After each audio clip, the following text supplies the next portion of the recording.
Friends, ഞാൻ ഇന്നൊരു നാടൻ ചിക്കൻ കറിയാണ് ഉണ്ടാക്കുന്നത്. അപ്പോൾ അതിന് വേണ്ടിയിട്ട് ഒരു കിലോ ചിക്കൻ എടുത്തിട്ടുണ്ട്. പിന്നെ പച്ചമുളക്, ഇഞ്ചി, വെളുത്തുള്ളി ചതച്ചത്, പിന്നെ ചെറിയ ഉള്ളി, പിന്നെ ഒരു തക്കാളി, 2 വലിയുള്ളി, ഒരു ഉരുളക്കിഴങ്ങ്, പിന്നെ തേങ്ങാപ്പാല്, പിന്നെ മസാലകളായിട്ട് മല്ലിപ്പൊടി, മഞ്ഞൾപ്പൊടി, മുളക് പൊടി, ഗരം മസാല അങ്ങനെ എല്ലാതുണ്ട്. അപ്പം ഇനിയിപ്പം ഞാൻ കുക്ക് ചെയ്യാൻ പോകുന്നതാണ്.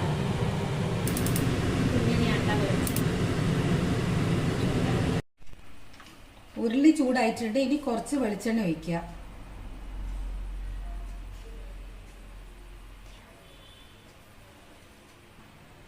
ഈ വെളിച്ചെണ്ണ ഒന്ന് ചൂടാവട്ടെ. ഇതിലേക്ക് നമുക്ക് കുറച്ച് വെളുത്തുള്ളി ചതച്ചതും ഇഞ്ചി ഇങ്ങനെ നീളങ്ങനെ മുറിച്ചതും ഇടുക.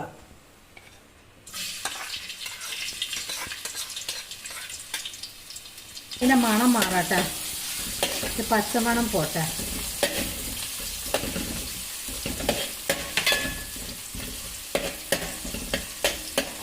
ഇതിലേക്ക് കുറച്ച് ചെറിയുള്ളി ചതച്ചത് ഇടണം. കുറച്ച് പച്ചമുളക്,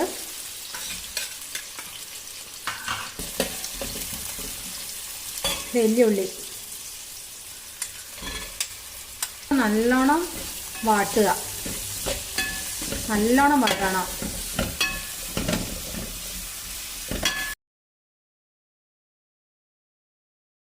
ഇനി ഇതിലേക്ക് മസാലകൾ ഇടണം.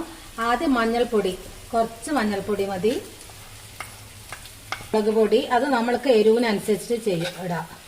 കുറച്ച് ഗരം മസാലപ്പൊടി, കാശ്മീരി മുളക് പൊടി, മല്ലിപ്പൊടി, ഇത്ര മതി. ഇത് നല്ലോണം ഒന്നുകൂടി വാടട്ടെ.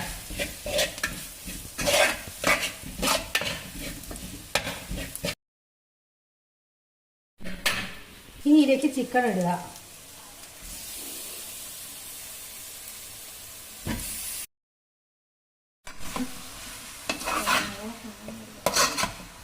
ഇനി ഇത് നല്ലോണം ഇളക്കുക.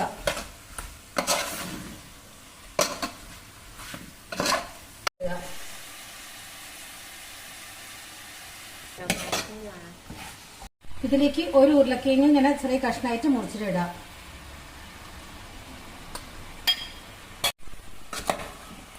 ഒന്നുകൂടി വാട്ടിയിട്ട് ഇത് ഞാൻ മൂടി വെക്കാം.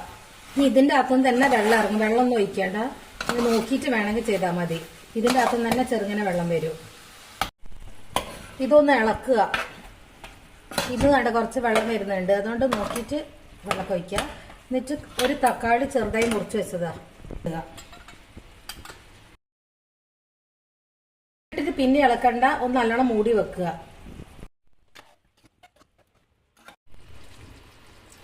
ഇതൊന്ന് ഉപ്പും എരിവും ഒക്കെ നോക്കട്ടെ. എരിവ് കുറവാ, കുറച്ചും കൂടി മുളക് പൊടി വേണം.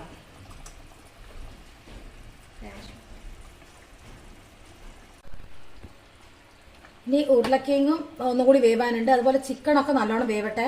ഇതിൽ തന്നെ വെള്ളം വരുന്നുണ്ട്. വെള്ളം വേണം ഒഴിച്ചാൽ മതി. ഞാനിവിടെ ഇളം ചൂട് വെള്ളം ആക്കി വെച്ചിട്ടുണ്ട്.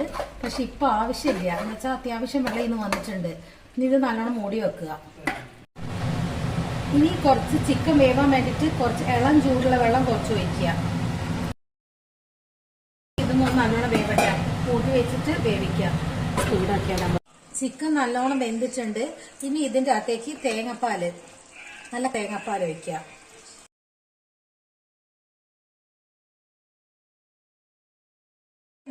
കുറച്ച് ഗരം മസാലയും കുറച്ച് കുരുമുളക് പൊടി ഇടുന്നുണ്ട്. ഒന്നും കൂടി മിക്സ് ആക്കിയിട്ട് ഓഫാക്കാം. ഇതുപോലെ എല്ലാവരും ഒന്ന് ഉണ്ടാക്കി നോക്കുക. ഇഷ്ടപ്പെട്ട് ലൈക്ക് ചെയ്യുക, കമന്റ് ചെയ്യുക, സബ്സ്ക്രൈബ് ചെയ്യുക, ഷെയറും ചെയ്യുക.